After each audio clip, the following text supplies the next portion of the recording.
राधे राधे दोस्तों, कैसे हो आप सब। आज की कहानी है सबक। वैशाली वैशाली। मनु की तेज आती आवाज से वो भागकर कमरे की तरफ गई। ये क्या है, कितनी बार कहा है मेरी शर्ट प्रेस करके रखा करो, और तुम हो कि सुनती ही नहीं हो। अब मैं क्या पहनूंगा, मेरे ऑफिस की आज जरूरी मीटिंग है। वैशाली ने अलमारी की तरफ देखा। मनु, इतनी सारी शर्ट तो प्रेस करके रखी हुई है, कोई भी पहन लीजिए। फिर एक शर्ट को मैं प्रेस वाले को क्या देती। मैंने सोचा 2-4 कपड़े इकट्ठे हो जाएंगे तभी दे दूंगी।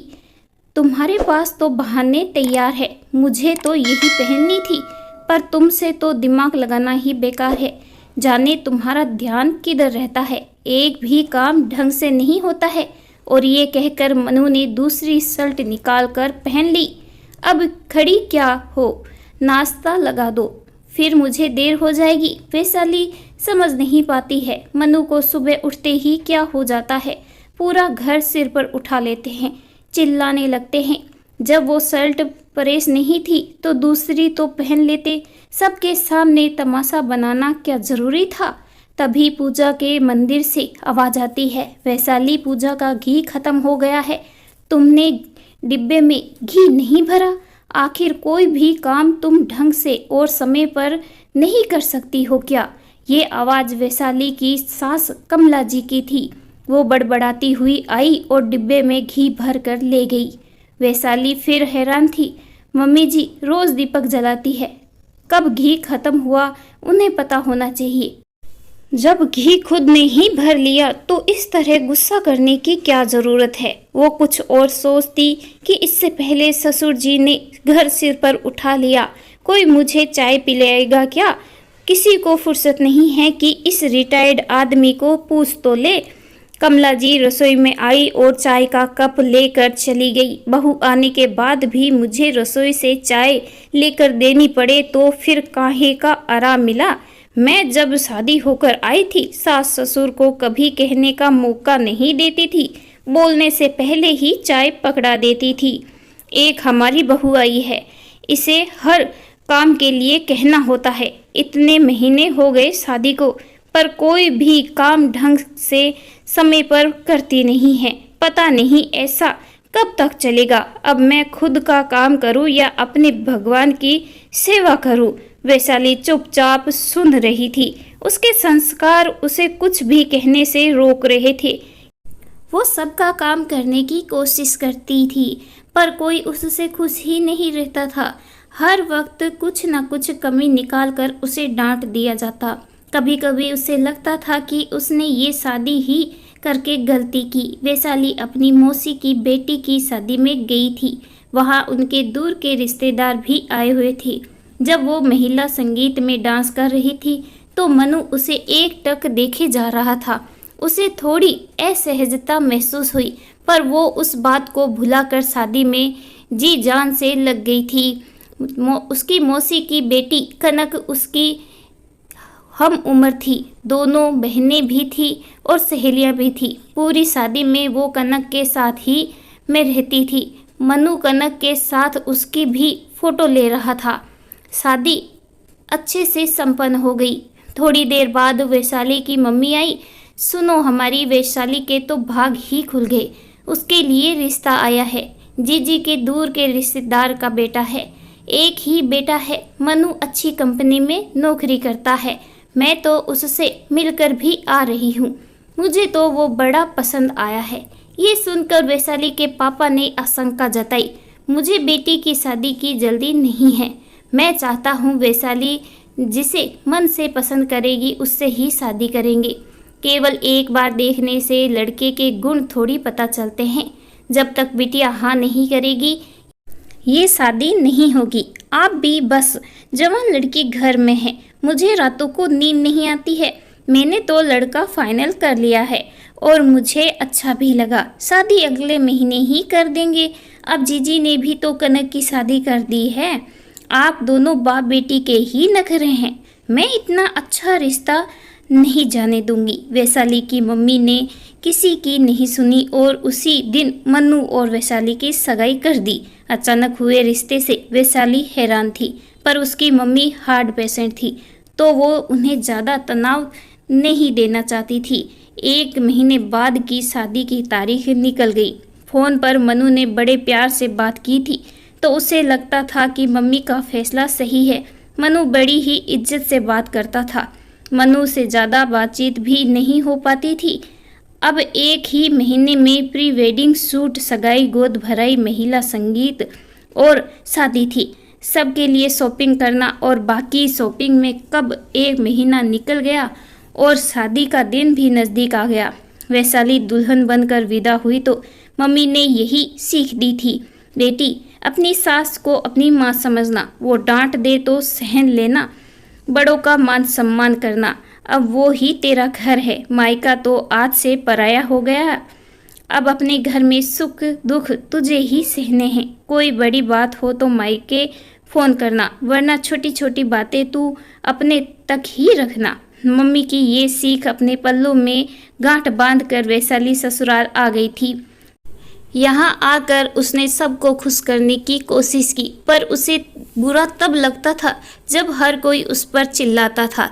बहू हूँ घर की, नौकरानी तो नहीं, जो हर कोई उसे डांट फटकार कर। यही बात उसे सहन नहीं हो रही थी। मनु ऑफिस जा चुके थे, ससुर जी पार्क चले गए थे। तभी जोरदार आवाज़ से उसका ध्यान कमरे की तरफ गया। कमला जी चिल्ला रही थी, मम्मी जी आपको क्या हो गया है? उसने शालीनता से पूछा। हे भगवान, मैं ऐसी बहू का क्या करूं? 3 दिन से ये साड़ी अलमारी में बिखरी पड़ी है, पर इसने जमा कर नहीं रखी। केवल रसोई बनाने से ही बहू के फर्ज पूरे नहीं हो जाते हैं, घर की और भी साफ सफाई करनी होती है। 2 रोटी तो मैं भी बनाकर खा सकती हूँ, अभी भी मेरे हाथ पैर चल ही रहे हैं। तुमसे इतना नहीं होता कि कभी तो आकर सास की अलमारी संभाल लो, बिखरी है तो बिखरी पड़ी है। बस रसोई घर का काम निपटा कर तुम तो अपने कमरे में चली जाती हो। आजकल की बहुएं पलंग तोड़ने के अलावा कुछ काम भी नहीं करती है। वैशाली ने अलमारी में रखी सभी साड़ियां समेट कर रख दी और बाकी के कपड़े भी जमा दिए। जल्दबाजी में वो गैस कम करना भूल गई। दूध उबलकर जमीन पर आ चुका था। उसके साथ कमला जी भी रसोई में पहुंची।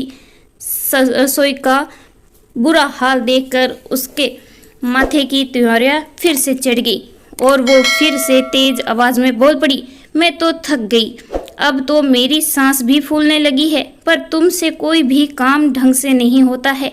तुमने गैस बर्बाद कर दी, दूध भी फैला दिया और रसोई भी गंदी कर दी। थोड़ी तो समझदारी से काम लिया करो। कमला जी अपने कमरे में चली गई। आज तो वैशाली की आंखें ही भर आई, क्योंकि उसे कभी इतनी डांट नहीं पड़ी थी और उसे अपनी मम्मी की भी बात याद आ रही थी कि छोटी छोटी परेशानी से खुद ही निपट लेना। वो सारा काम निपटा कर अपने कमरे में चली गई, अपनी मम्मी से बात की और मन ही मन उनसे आशीर्वाद दिया। शाम की चाय का वक्त हो गया था। ससुर जी चिल्ला रहे थे, अरे कोई तो चाय पिला दो, सबके हाथों में मेहंदी लगी है क्या? मेरा कोई भी काम समय पर नहीं होता है। तभी वैशाली भी अंदर से हिम्मत जुटाकर चिल्लाकर बोली, पापा जी आ तो रही हूँ, आपसे बिल्कुल भी सब्र नहीं होता है क्या? अब चाय गैस पर चढ़ा दी है, आएगा जब ही तो उबाल आएगा। आपके कहने से मैं चूल्हे पर तो नहीं चढ़ जाऊंगी। चाय कौन सा अमृत है जो समय पर ना मिले तो आपको लेने यमराज आ जाएंगे। 2-4 मिनट देर भी तो हो सकती है। बहू के मुंह से ऐसी बात सुनकर कमला जी और उनके पति हैरान रह गए। सदा चुप रहने वाली वैशाली किस तरह से बात कर रही है? वैशाली, तेरा दिमाग खराब हो गया है क्या? वो तेरे ससुर जी हैं, तुम उनसे ऐसे बात कर रही हो? थोड़ी शालीनता पूर्वक बात नहीं कर सकती? सारी शर्म लिहाज मायके में छोड़ आई हो। मम्मी जी, आप तो बस रहने ही दीजिए, मुझे ज़्यादा ज्ञान मत दो। मुझे सब पता है कि किससे किस तरह से बात करनी है। अब मैं कोई कठपुतली तो नहीं हूँ जो आप जैसा कहोगी वैसा ही करूँगी। मेरा अपना भी वजूद है, फिर गुस्सा तो मुझे भी आ सकता है। मैं आज बहुत गुस्से में हूँ, तो आप चुप ही रहिए, वरना कुछ ज़्यादा ही सुना दूंगी। कमला जी एकदम से चुप हो गई। आखिर आज उनकी बहू को क्या हो गया है, वो समझ नहीं पा रही थी। रात को मनु आया तो आज घर में शांति थी। वैशाली ने खाना लगाया तो मनु ने पूछा, मम्मी पापा आज इतने चुप क्यों हो? घर में अजीब सा सन्नाटा क्यों पसरा है? दोनों कुछ ना बोले, चुपचाप खाना खाने लगे। तभी मनु ने दाल चखी और चिल्लाकर बोला, ये क्या दाल बनाई है? इसमें नमक कितना कम है? तुझे तो खाना बनाना भी नहीं आता है। दिन भर से थका हारा आता हूँ और मुझे खाना भी अच्छा नहीं मिलता है। और उसने देखा मम्मी पापा दोनों शांति से खाना खा रहे हैं। ये सुनकर वैशाली भी ऊंची आवाज में बोली, दाल में नमक ही कम है तो ऊपर से ले लो। बिना बात के पतंगड़ बना रही हो। आप ऑफिस से थक कर आते हो तो मैं भी घर पर बैठी तो नहीं रहती हूँ। आपकी मम्मी तो एक पानी का गिलास लेकर नहीं पीती है। पापा जी भी दिन भर हुक्म बजाते रहते हैं। सब्जी मंडी से सब्जियां लाना, साफ करना और फिर खाना बनाना, ये कोई काम नहीं होते हैं क्या? फिर मैं ही अकेली तो खाती नहीं। आप सब के लिए मैं खाना बनाती हूँ और आप हम सब के लिए कमा कर लाते हो, तो इसमें कौन सा एहसान करते हो? ज़्यादा दाल में नमक कम लग रहा है तो दाल छोड़ दो। तुम्हारी मम्मी सारे दिन बैठी ही तो रहती है। मेरे हाथ का खाना पसंद नहीं आ रहा तो कल से ये बना देगी। इन्हें तो खाना बनाना आता ही होगा, इसीलिए पूछ रही हूँ कि मैंने तो इन्हें कभी रसोई में जाते नहीं देखा। मनु की आंखें फटी रह गई। वो 2 मिनट के लिए सुन्न हो गया। ये क्या बोल रही हो? तुम्हें जरा भी तमीज नहीं है कि घर में सबसे कैसे बात करते हैं? तुमने तो आज सारी ही मर्यादा लांघ दी है।